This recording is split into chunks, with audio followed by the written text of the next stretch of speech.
Hi guys, the Villa Faithful here. Welcome back to my first video on this channel. Today I'm going to be giving you a bit of a matchday preview with Ben, who's also a Villa fan, and we're going to be talking about how we think the game is going to go, our opinions on the game, and our predicted lineups for both of us. So on the screen at the minute is my predicted lineup. You can have a look around that whilst I'll talk about the Leeds team quickly and what's going on at Leeds at the minute. So their injuries are Barry Douglas and Alioski at the minute. They are two top class championship players, no one can deny that. Two real threats, and it's good to have them injured, to be fair, at the minute going into the playoffs, because they're out for the rest of the season. Gives us a good run, and hopefully we can continue our momentum into the playoffs. Their last two games they have lost against Brentford and Wigan, teams what they should be beating if they want to get automatic promotion. So they're on a bit of a slope at the minute, losing a bit of form, and something is going wrong at Leeds at the minute, and no one can deny that. In their last 5 games they have won 2. They were against Sheffield Wednesday and Preston North End, losing to also Birmingham, adding on to the Brentford and Wigan defeats. Ben, have you got anything to add about Leeds? I just think that they'll give us an incredible game. Last match we played them, they won, did they? Yeah, 3-2 wasn't it? 92nd minute. Yeah. So I think they'll give us one hell of a match, because they already know that they can beat us. Whether they can do it again is another story. So at the form we're on at the minute, we look unbeatable. Yeah. So moving on to Villa now, we have also got the players of Courtney House, Northern College and Tammy Abraham injured, who I think are all back in training. Abraham and House are definitely back for a Norwich game.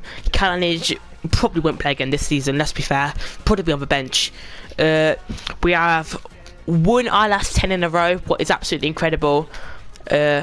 Some great form going into this game and into the playoffs, what should give us a big momentum for the next few games. Teams we have recently beaten, Millwall, Bolton and Bristol, are all top of different teams. Bolton are just, can't really say anything about them at the minute.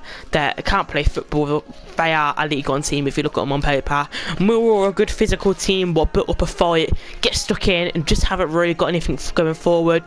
Bristol were above us at this time, got some cracking players in someone like DJ, for example, and Josh Vyman, who's a quality championship player, and to beat them 2-1 at Villa Park was a good game. We got a bit lucky in that game, but we played some good football at times, and if it weren't for Bristol's keeper it should have been 6 or 7.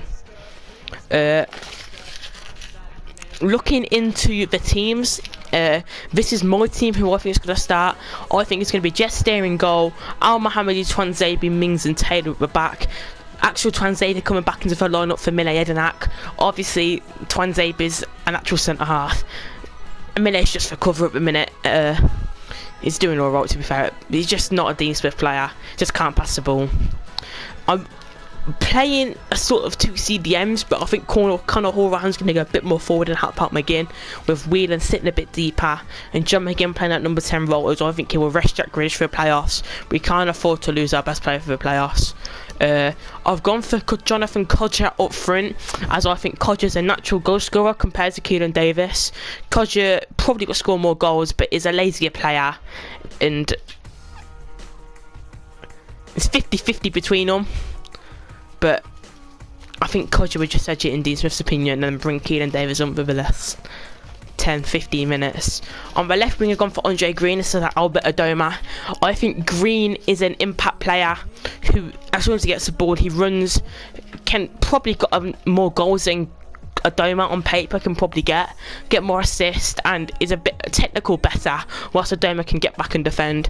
Anwar Al-Ghazi on the right, with Green and Al-Ghazi constantly switching, is Anwar Al-Ghazi, in my opinion, is one of the first names on the team sheet, as I think he's absolutely incredible at the minute. Moving on to Ben's team now, if I quickly get that up, I think Ben thinks this is going to be a team what he's going to be playing, and he's going to give you a little run for the team what he thinks. Defensively, the exact same. There's no fault in the defence at the minute, apart from Jedinak's come in, done a good job, but he's not naturally centre back. He can't do the job Twanzebe can.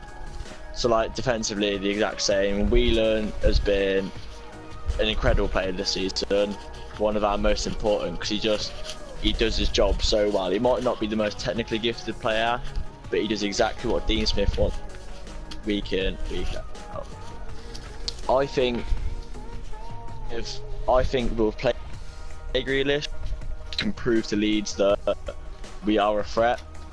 Because if they don't quite reach the automatic promotion, we need to prove to them that we are gonna beat them in the playoffs. So I think we'll go out all guns blazing with Grealish. I've put a Doma on the left because I just think like he can defend so much better than Green. His work ethic, his work rate is so much better because he will come back and defend. Whereas like sometimes you'll see Green just dallying about as we defend him. Between Keenan Davies and Kodja, it was 50-50, but I think we're at a point now where Keenan Davies is a player that can just get goals for us. We can create so much that we don't need that class up top, that we can get goals with Keenan Davies. So I put him in over Kodja. I think that's my lineup. I think Davis and Kodja are two completely different players. I think it depends who you're playing. If you're playing someone who's got a strong back four, who would you go for? It's up to Dean Smith. Keenan Davis's work rate is probably a bit better compared to Jonathan Kodja. Kodja's a bit lazy at stages. You often see Kodja too often. He'll miss a ball and he'll just get on the floor and start praying into his hands.